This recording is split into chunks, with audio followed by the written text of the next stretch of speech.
Hey guys, what is up? It is me, Pagey, here once again with another video on The Flash Season 8, and this is going to be my review for Episode 4 for this season, otherwise known as the fourth part of this Armageddon event, otherwise entitled Armageddon Part 4. Yeah, we got a lot to talk about. This episode there was just so much going on. Like, way too much going on. This is definitely an episode I'm going to have to rewatch, like, today. Usually I leave it for a couple of days to rewatch an episode. I think I have to rewatch this today because there was just so much going on. But of course, spoiler for those that have not watched the episode, go away because there's lots to talk about. But of course, if you have watched the episode, be sure to let me know in the comments section down below your various thoughts, theories, reactions to this episode. Always curious to read what you're thinking. And we've got another part. This felt like a finale. This felt like the finale to this Armageddon event, but we got an entire another episode to go. What the hell happens in that episode? I mean, this episode sets it up. I haven't watched the promo for next week, so I don't know what they're teasing. This episode sets it up, but at the same time, it could have been setting up something a season later. So, I don't know. I don't even know what they're going to do next week. But of course, if you're going to enjoy the video and just want to show support for the channel and everything like that, and of course, if you enjoyed the episode, want to drop a like on it to do all that. Now, last episode was obviously the episode in which, things just get a bit crazy. And Despero moves towards fulfilling his goal of taking out the Flash before he can cause this supposed Armageddon. But right at the end, Barry travels to the future, in which he walks into this party and it's like, okay, it's the West Party, not the West Allen Party, just the West Party. Might be for Wally, might be for Joe in 2031. But we go in there and it's actually like a marriage shower, like a party before a wedding, or a wedding shower if you want to call it. And it's not between Barry and Iris. It's not between anyone else, not Cecile and Joe, obviously, because Joe's dead. It's between Eobard and Iris. So that's just the worst nightmare possible for Barry. He just is like, what's going on here? And of course, they don't turn around and go, oh, Barry, how good to have you here. They turn around and go, like, what the hell are you doing here? Get out. What are you doing here? But as I said, this episode was so, filled. There was so much going on. Some of the best comic booky stuff that I think any show has really done, like in regards to being comic booky, not in regards to being an adaptation of stuff from comic books, but just that feeling you get when you read a comic book. This episode had it in droves, but there were some real weak points. I think the weak points in this episode are the weakest in this Armageddon event. And I think most people would know what they are because they stood out like a sore thumb, but we'll bring it up in the video. But I don't want to I won't spend too long on it. Just I'll mention it when it's worth mentioning. But in regards to this episode, we pick up right where we left off at the end of last episode in regards to the location at the very least, and that's at the West Party. But we're not there with Barry. We actually go into that area a tiny bit earlier from the end of last episode with Ryan Wilder, aka the new Batwoman, and Iris going through some life advice and just some of the stuff they're going through. And we also just meet the future versions of Team Flash, and they let us in on some details, like for example, Allegra is living in England, for example. But then we meet up to the end of last episode with the reveal of Barry entering the party, but it's from the perspective of the guests, as if the guests were the main thing, and Barry just randomly showed up and it was a shock. And Barry is trying as hard as he can to prove who he is and who he is saying he is actually is. But when he pulls out that ring and he goes off, I'll show you who I truly am, it's got the yellow suit in it. It's got the yellow version of the suit. Barry is the reverse Flash, and Eobard, well, he is the Flash. They've swapped roles in more ways than one. And of course, we knew this was going to happen due to the promo images. It makes you sort of wonder where they should have released those promo images. But then again, I reckon there would have been a lot of people that watched this episode. Actually, the majority of the people that watch the show wouldn't have seen those promo images. So this will be a massive shock. But we do get Team Flash versing Barry. And we actually do find out that Ray Palmer, Nate Haywood, Sarah Lance, and Cisco were killed by Barry. At least Barry was involved with their deaths. We find out who else was connected to them later in the episode. So big shock there. And it was cool seeing just some of the future tech go into it. Maybe there could have been some more, but it is only 10 years into the future. I saw people saying, oh, shouldn't there be other stuff? But it is only 10 years in the future. Think of 10 years ago, all the technology is the same. Now, Chillblaine and Frost are also a part of Team Flash. We were wondering why Caitlin wasn't there. Caitlin's in this episode. She's a part of Star Labs, but she still wasn't at that party, which I don't know if they explained in the episode. I think they do. I think she was looking out, for Star Labs, Team Flash stuff. But yeah, she wasn't at that party. But Chillblaine and Frost are, and they were, they were just a bit busy in the bathroom with things. Is that the most PG way to put it? I think so. Now, Barry does, quickly zoom off with Iris. Zoom, get it? I don't know. Anyway, he zooms off with Iris to try and convince her that he is not lying. Because as we've seen in like other takes in regards to alternate Earths or, timelines and stuff, Iris has always been like that anchor point or lightning rod, but he drops the lightning rod line there. I know people find it a bit cringe because it's maybe sometimes overused on the show, but I think in this situation, it probably works. But Thawne is able to intervene. He's definitely good at intervening when Barry tries to get to Iris in this episode. So he intervenes and reveals what he actually did. Now, it wasn't a flashpoint. It was a reverse flashpoint of sorts. And we see the changes that we saw in Armageddon, like Joe dying, and that was actually Reverse Flash running and sort of knocking Joe, as most people suspected, and also the issues with Star Labs with the radiation. That was all, Thawne, meddling with things. And also that Thawne went back to 2013, making sure he was in Barry's spot to become the Flash, get hit by lightning, everything like that. He even was the one caught on camera attacking the citizens at the end of episode 2 and disguising himself. But the biggest reveal is that Barry was actually killed by Eobard as a child. He succeeded in doing that. And as this timeline solidifies, Barry starts to disappear. So even Barry has been sort of formed to be this Reverse Flash in this timeline. He's still a ticking time clock, very like Back to the Future style, the hand disappearing. I think that's what they were getting at. Now that, T-H-A-T, that is what you call some timeline meddling and timeline destruction. I mean, we knew Thawne was a pest, but man, he put some planning and work into that one. Now, Damien Darhk, we knew he was in this event. He's in this episode, and he has been released from Iron Heights recently due to a technicality. And Reverse Flash is actually his accomplice, as in Barry's Reverse Flash is his accomplice, as Damien was sent to Iron Heights due to the deaths of Ray, Nate, Sarah, and Cisco that were mentioned before. And we learned that like Cisco was the head of Argus, I think, as well. So yeah. Now, Barry does go to Damien with a bit of an act, so he sort of plays into what his version of Reverse Flash would be, that is also mixed with truth, and this is in order to get Damien's help, and it's going to involve reversing the changes in the timeline at the time that they happen. That's what Damien's bringing up, but they're going to need a device, which conveniently is at a repaired Star Labs. I said this in my trailer breakdown, because you only got one quick shot of it, but it looked like all the damaged parts of Star Labs are being repaired, but I guess in this timeline, would they have been damaged? I don't know. Either way, they were either never damaged or Eobard thought, you know what, I'll fix them. So yeah, I guess the big question: did they mention Wells? Did they mention Wells? I can't remember if they mentioned Wells or not. Because would he have been? I'm not too sure. If they did, let me know, because this episode moved through so quickly that I can't even remember if they actually mentioned Wells or not. But if they did, let me know. But I must say, seeing Iris and Eobard as a couple was just weird. And it's not because of the age difference, like I saw some people going on about, after the last episode and throughout the week leading up to this one, but just those two characters together and what we've known over the past, 7 seasons and these few episodes.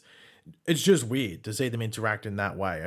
A bit off-putting. Now, Barry and Damien do raid Star Labs in search for the PED device, which is the thing they're looking for. Which they do get, but Barry does spare the lives of the future Team Flash members because Damien wants to go, hey, let's finish off the job and really hammer it home to the Flash by killing all his friends, which shows Barry's hand to Damien that he's not going to let them die. And Damien isn't too impressed at first, but Barry's able to convince Damien to help him fix the timeline, using Damien's dead daughter Nora, who's dead in this timeline, as I said.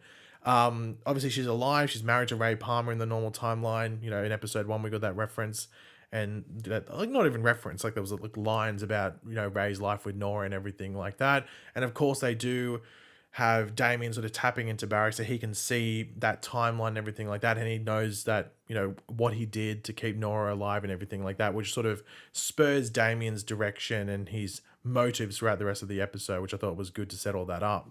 Now, we do get an Iris and Ryan scene, or Ryan Wilder scene. Now, Ryan has to leave in order to deal with Two-Face back in Gotham City. I wasn't expecting her much in this episode, but she was in even less of the episode than I thought she would be. Like, she left really quickly. I was like, oh, so that's it for the character. Almost to the point where it was like, is there a point to have her? But I guess they, some interactions there, it's fair enough. But it felt like, I think it was the shortest of the guest characters. Am I right? I think so. Like Black Lightning, Ray Palmer, they would all more screen time. But I guess she was the only character appearing in this event that was on another show, filming at the same time, and she's the lead character. So I understand there wasn't enough time there, but man, she was not in the episode, like, at all, really. But before Ryan goes back to Gotham City, we do get like an open and like honest conversation about where Iris is and that lingering connection to Barry as well. And we also find out that Ryan and Sophie Moore are together and are adopting a child. If you don't watch Batwoman, then that moment just won't mean anything to you at all, and you probably don't care. But it is a teaser for the future for Batwoman viewers, I guess. Now this is the definitely the part of the episode which I think most people would have been like, okay, I'll just sit here and watch. And we find out that 10 years before this episode, so in 2021, Chester and Allegra first got together. They hooked up for the first time, and Allegra thought that Chester ghosted her, but it was the other way around, as Chester had just gone out to get breakfast, and that Allegra had bailed, and also that the Legion of Doom had attacked around that point, which prevented any of that situation being dealt with at the time, and just sort of got brushed over. And we also learned that Ryan Choi isn't married with children like he was in Crisis. Now, I don't know if that last bit was. I don't think that whole thing with Ryan was even needed. Like Ryan Choi was needed at all. Made him feel a bit weird.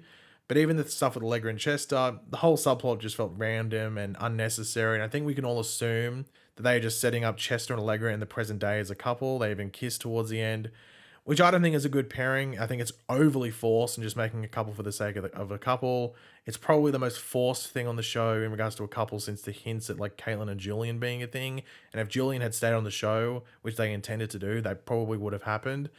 There might be some people that watch this video and go, no, I like Chester and Allegra, which is fine. I don't really care for it at all. I don't think that the most people say online don't really seem to care for it.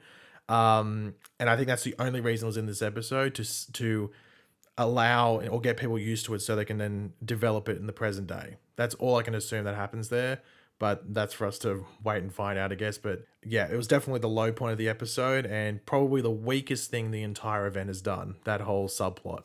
But let's move on to more positive things. So Barry, in order to time travel, needs a large area to run on to build up this speed, with Damien suggesting, well, the Earth. Why don't you run around that? But that would cause reactions to the Earth or on the Earth that would bring about this Armageddon that Despero had been talking about. Volcanoes going off, earthquakes, tsunamis being built up, overall destruction. Of course, this puts Barry off because he would be pretty much fulfilling the prophecy that Despero has presented him. But Damien, of all people, surprisingly is able to guide him through it because you know what's on the other side and what what you're fixing, if that makes sense. Which is then followed on with when we have Barry going on to Iris, or going to Iris, in one last attempt to convince her who he is and who he truly is before he attempts the time travel. But Thawne, of course, once again interrupts and pushes Iris to shoot Barry to sort of like, I guess, show who she has her allegiance to. But as you'd expect, there is hesitation on Iris' side. Thawne attempts to kill Barry, but is shot by Iris instead. And I thought that was actually going to be the end of Thawne at this moment, but yeah, it's not. So we do have Barry meeting Damien to commence the time travel process, with Damien looking out for him, saying, look, if anything happens here, I can sort it out. And it was cool seeing the red Streg run around, but it is actually the thing like causing the disaster all over the world due to it. Now, this whole scene that they were filming here was actually the set photos where the yellow suit, the yellow reverse flash suit, the new one, was first seen with Grant Gustin in it. So there's a little fun fact. But with all this going on, this brings Team Flash into action, with Eobard chasing Barry in the meantime. So we have Frost, Chillblaine, Alex Danvers, and Ryan Choi debuting as the Atom with his new suit and everything like that. And it's on screen for hardly anything. So surely he's back in that suit at some point. They went out of their way to make that suit, and he's on screen for like a minute. That's coming back for sure at some time. Is it this season? I have no idea, but there's no way you make that suit go to that effort and it's on screen for a minute. Surely that they do something with that going forward. Now, Chillblaine, and we're talking about suits, is still in his Magic Mike getup. I hope that this gets fixed. Even just zip up the jacket. Make the jacket a tiny bit bigger so we can zip it up and he looks like the comic version. I'm not all for the Magic Mike version. I'm sure the ladies are, but I don't really care for it. But he was pulling off some Street Fighter moves, and I think he looks like a Street Fighter character, so I thought that was pretty cool. Now, Damien's magic is actually suspended thanks to like prepared help from Constantine, which it was like a spell. It's like did Constantine do it from a distance? I don't know if they said that in the episode, or did they just tap him on the back and go abracadabra, and he can't do magic. I'm not too sure. But Barry is able to reach the speed needed to get back, with us getting back to 2021. And just actually to note, that running scene was awesome. It was just like, it was like very, season one run through the timeline, but like it was focused around Iris things, and like the whole thing looked a bit different. I thought it was really cool. But we get back to 2021, we see that everyone has died except Cecile. Iris is dead, Frost is dead, Chester, Allegra, all of them are dead, Caitlin's dead. Everyone's dead except Cecile, and Despero has put them through the mental process to learn where the Flash is and find out what's going on. But before he can do the same to Cecile, the fixing of the timeline goes down with the erasing of Eobard's changes. Now, Barry is then able to drop all the information to Despero, go, here's the info bomb, deal with it. And pretty much telling Despero, like, yo, you were sort of on like a misguided mission. Now, Barry tells Despero, yo, go to 2031, see what's going on, because he didn't stick around to see Armageddon. He came back to try and prevent it before it even happened. So he goes, we'll go have a look and see what's going on there. But Despero lets Barry know if there is any suggestion that the world is still in trouble, he will be back. And I'm assuming that the end credits scene for this episode potentially suggests that, but also maybe suggests even more. We'll have to wait and see, but we'll talk about that in a second. Now, Barry learns that Joe is back alive. I guess he just completely forgot that Joe would be back alive thanks to these changes, or just everything was so overwhelming that it got put to the side. But once again, he gets reminded that Joe's alive and got that call to him. Don't hear Joe's voice. I'm thinking that Joe's in next week's episode. I'd assume that would be the case. Not sure how much, but I'd assume that Joe's back next week. But yeah, we do get the cliffhanger, the end credit scene for this episode. And it's Eobard in the new reverse Flash suit, might I say. I can't speak. Too excited to talk about. And he's in the time vault. With him set on changing things in time once again, with someone set to help him. Now, is he talking about Gideon? Talking about Despero? Talking about someone or something else? I'm not too sure. And I don't know if that's going to set up the threats that follow for the rest of the season. Because I don't think Reverse Flash is going to be a villain past this episode. It might be in an episode or two later in the season, but not a main thing. So is the thing that he's looking at in the you know, Gideon, or maybe like a newspaper or like a file or something like that, is it another villain? I'm very curious to see what it is. As I said, I haven't watched the promo for next week's episode. I'll be doing that afterwards. But is that what they're hinting at? If you have any thoughts, let me know in the comment section down below. But yeah, overall, I really enjoyed the majority of this episode. It's probably my second favorite. It's probably my second favorite. I think episode 2 is still my favorite episode of Armageddon, but this is a close second.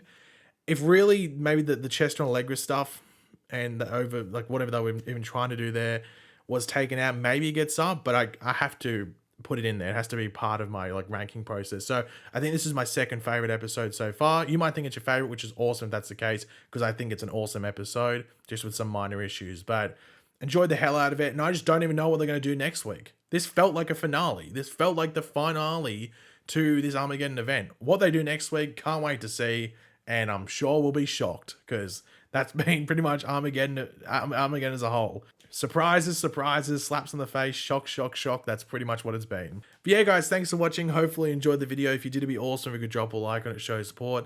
Let me know in the comment section down below your various opinions on all this, your thoughts, theories, predictions, all that. Always curious to read them. And of course, if you are new to the channel, make sure to subscribe, and I will catch you guys later.